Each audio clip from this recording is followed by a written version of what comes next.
हे guys, once again welcome back. एक बार फिर से मैं रोहित यहाँ एक नई वीडियो के साथ आपके सामने। तो गाइस, मॉडर्न हिस्ट्री का हम अभी तक 4 पार्ट कर चुके हैं, ठीक है।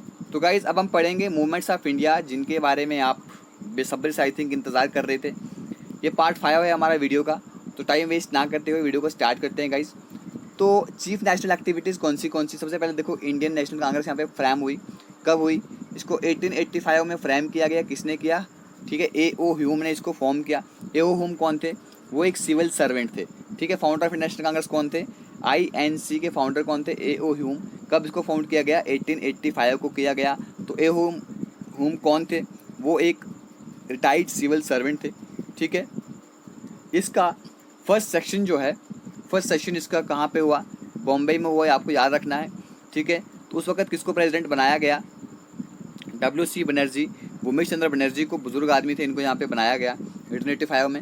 और 72 डेलीगेट जो थे पूरे इंडिया से यहाँ पे आए थे। तो उन्होंने इसको जाके अटेंड किया इस सेशन को।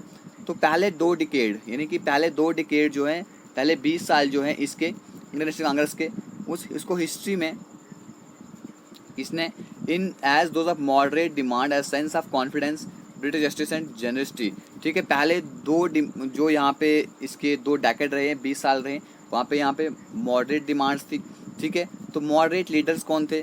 जैसे कि दादा भाई नारोजी, बद्रुद्दीन तैयब जी, गोपाल कृष्ण गोखले, सुंदरनाथ बनर्जी, आनंद मोहन बोस। इनका क्या था? इनका कहना था कि चलो हम इनको क्या करते हैं, हम इनकी पॉलिसीज़ को चेंज करेंगे, इनके अंदर मतलब कि इनके डिपार्टमेंट्स में घुस के, मतलब कि इनकी काउंसिल्स में वहाँ जाके पॉलिसीज़ को चेंज करेंगे, तब जाके कुछ होगा। तो गाइज़, ये मॉडरेट्स की सोच थी, ठीक है। इसके बाद गाइज़ पार्टीशन ऑफ बंगाल हो जाता है, ठीक है। 1905 में, आपको याद रखना है डेट, 1905 में, 1905 में बंगाल का पार्टीशन हो जाता है, ठीक है। तो partition was announced by Lord Curzon ने ये पार्टीशन को अनाउंस किया। कब? 16 अक्टूबर 1905 को, ठीक है। उसने एक रॉयल प्रोक्लेमेशन किया, उसने प्रोक्लेम किया कि यहाँ पे बंगाल को क्या किया जाएगा, इसकी पार्टीशन की जाएगी, ठीक है। और इसने यहाँ पे कहा कि जो ओल्ड प्रोविंस जो है बंगाल की, उसको साइज़ में कम किया जाएगा और ईस्ट बंगाल बनाया जाएगा, और Assam out of the rest of Bengal, ठीक है। इसने जो कहा, जो बंगाल की ओल्ड प्रोविंस थी, ठीक है, जो बंगाल की ओल्ड प्रोविंस थी, इसके साइज़ को पहले इतना बड़ा था, मान लीजिए, बाद में इसको छोटा कर दिया जाएगा, और जो हमारे पास जगह बचेगा, जो एरिया बचेगा, उसको क्या बनाया जाएगा? उसको आसाम बनाया जाएगा, ठीक है गाइज। ये था हमारा पार्टीशन ऑफ बंगाल। किसने अनाउंस किया? लॉर्ड कर्जन ने 1905 में। इसके बाद आती है 1905 में ही हमारी स्वदेशी मूवमेंट, ठीक है। अपना देश का पहनो, ठीक है, जैसे आजकल चल रहा है स्वदेशी। ये मूवमेंट जो है, इसकी origin anti partition movement of Bengal. तो कहते हैं कि मतलब कि जो लोग एंटी पार्टीशन थे, जो लोग इसके एंटी थे कि बंगाल की पार्टीशन नहीं करनी है, ठीक है। तो उसकी ओरिजिन यहाँ से स्वदेशी मूवमेंट से होती है। तो लाल बाल पाल एंड अरबिंदो घोष, इन्होंने यहाँ पे इम्पॉर्टेंट रोल प्ले किया। लाल बहादुर शास्त्री, ठीक है, बिपिन चंद्र पाल, ठीक, बाल गंगाधर तिलक एंड बिपिन चंद्र पाल, ठीक है। तो ये 3 जो है यहाँ पे इंपॉर्टेंट रोल प्ले करते हैं, ठीक है। इनको कहते हैं लाल बाल पाल, याद रखेगा इन तीनों के नाम। इसके बाद INC, इंडिया पे इंडियन नेशनल कांग्रेस ने एक क्या किया, यहाँ पे स्वदेशी कॉल फर्स्ट इन्होंने कहा कि हमें पहले स्वदेशी पहनना है। कहाँ पे? बनारस में। जब 1905 में यहाँ पे कौन को प्रेजाइड कर रहा था? गोपाल कृष्ण गोखले जो है 1905 में इनको प्रेजाइड कर रहे थे। बनारस सेशन था। तो इंडियन कांग्रेस ने कहा कि हमें क्या करना है, फर्स्ट ही हमें अपने स्वदेशी को पहनना है, ठीक है। स्वदेशी, स्व मीन्स अपना, देश मीन्स देश, ठीक है। अपने देश का ही हमें सब कुछ पहनना है, लगाना है, जो भी हमें करना है अपने देश का ही करना है, स्वदेशी करना है। तो इसमें इंपॉर्टेंट रोल किसने प्ले किया? लाल बाल पाल, ठीक है गाइज। तो ये क्वेश्चन पूछ जाएगा कि बताओ जी, इंडियन नेशनल कांग्रेस में कौन से सेशन में और कहाँ पे उन्होंने ये कहा? तो गाइज 1905 की सेक्शन में, ठीक है, कहाँ पे? बनारस सेशन था, जिसको प्रेजाइड कौन कर रहे थे? गोपाल कृष्ण गोखले इसको प्रेजाइड कर रहे थे, ठीक है। इन्होंने कहा कि हमें स्वदेशी, मतलब यहाँ पे फर्स्ट कॉल की हमारी क्या होगी? स्वदेशी होगी। उसके बाद 1906 में क्या है? मुस्लिम लीग आ जाता है, ठीक है। इसको किसने सेटअप किया, किसने तैयार किया मुस्लिम लीग को? आगा खान थे। 1906 में उन्होंने सेटअप किया इसको। नवाब सलीमुल्लाह ने, कहाँ के थे? ढाका के थे, ठीक है। एंड नवाब मोहसिन उल मुल्क ने, इन्होंने क्या किया? मुस्लिम लीग यहाँ पे तैयार कर दी, ठीक है। अब ये लीग जो है ये सपोर्ट करती थी किसको? पार्टीशन ऑफ बंगाल को, ठीक है गाइज। मुस्लिम लीग इसको पार्टीशन ऑफ बंगाल को सपोर्ट करती थी और स्वदेशी मूवमेंट को क्या करती थी, अपोज करती थी। इन्होंने क्या कहा, इन्होंने ये कहा कि मुस्लिम जो है, मुस्लिम्स के लिए यहाँ पे सेपरेट इलेक्टोरेट यहाँ पे लाया जाना चाहिए, यानी कि मुस्लिम्स को मुस्लिम्स ही इलेक्ट करेंगे, ठीक है, ताकि उनकी जो कम्युनिटी है उसको एक स्पेशल सेफ गार्ड यहाँ पर मिले, ठीक है गाइज। ये चीज़ यहाँ पर कट कर दीजिएगा, ठीक है। इसके बाद इससे क्या हो गया, जैसे ही अब मुस्लिम लीग ने क्या किया, स्वदेशी मूवमेंट को अपोज कर दिया, बाकी लोग जो है इसको सपोर्ट कर रहे थे, बीच में मुस्लिम लीग आके खड़ी हो गई, नहीं जी हम इसको सपोर्ट नहीं करते हैं। तो इससे क्या हो गया कि लोगों के बीच में तो कम्युनल डिफरेंसेस तो आएंगे ही, ठीक है, इनकी हिंदू और मुस्लिम के बीच में क्या हो गया, कम्युनल क्लैश आ गया और कम्युनल डिफरेंसेस हो गए। इसके बाद स्वराज के लिए एक यहाँ पर डिमांड उठी, कब, जब 1906 का कलकत्ता सेक्शन, देखो गाइस क्या होता था, हमेशा इसके दिसंबर में ही सेक्शन हुआ करता था। याद रखना कि कांग्रेस का सेक्शन जो है जब भी हुआ करता था वो दिसंबर में ही हुआ करता था। तो कलकत्ता में इनका सेक्शन हुआ 1906 में दिसंबर में। उस वक्त इसकी लीडरशिप किसको दी गई, दादा भाई नारोजी को इनकी क्या किया, एक लीडरशिप दी गई। उन्होंने स्वराज को क्या किया, अडॉप्ट किया। यहाँ पे स्वराज, स्व मीन्स सेल्फ, ठीक है, राज मीन्स मतलब अपना राज, ठीक है, self government as the goal of the people. इन्होंने कहा कि हमें क्या करना है, स्वराज को यहाँ पे अपनाना है, ताकि यही इन सब यहाँ पे इंडिया के लोगों का यही एक नारा रहना चाहिए, स्वराज, ठीक है।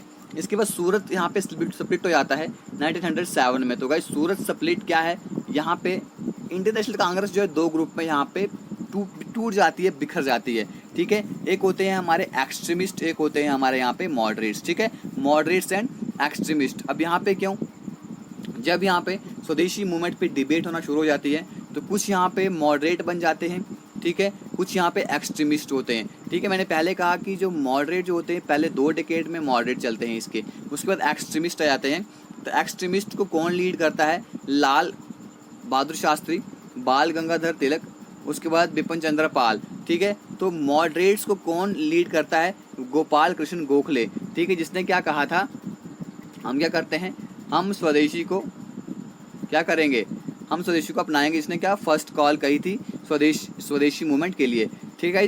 इसका आ जाती है हमारे पास मॉर्ली मिंटो रिफॉर्म्स 1909 में। तो ये रिफॉर्म हमें ये बताती हैं कि सेपरेट इलेक्टोरेट होना चाहिए मुस्लिम्स के लिए, साथ साथ बाकी कॉन्स्टिट्यूशनल मेजर्स भी होने चाहिए।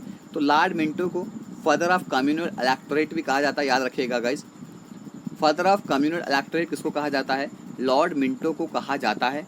इसके बाद गदर पार्टी बनती है 1930 में, ठीक है। इसको कौन बनाता है, लाला हरदयाल, तारकनाथ दास, सोहन सिंह बकना। हेडक्वार्टर इसका कहाँ होता है, सैन फ्रांसिस्को में, ठीक है। वहीं से इस गदर पार्टी को बनाया जाता है, ठीक है।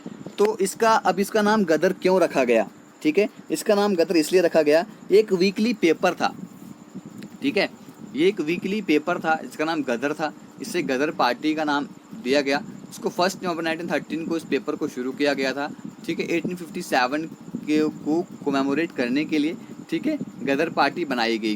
इसके बाद गाइस होम रूल मूवमेंट क्या है, 1916 में होम रूल मूवमेंट आती है। तो इसको शुरू कौन करते हैं, बाल गंगाधर तिलक करते हैं अप्रैल 1916 में, कहाँ पे, पूना में। और एनी बसेंट जो है और एस सुब्रमण्यम अय्यर आईडीआर में, इसको यानी कि मद्रास के पास एक जगह है, सितंबर 1916 में इसको क्या करते हैं, शुरू करते हैं होम रूल मूवमेंट को। तो बाद में इनके बीच में भी डिफरेंसेस आ जाते हैं। Objective self government for India in the British empire, इसका ऑब्जेक्टिव क्या था।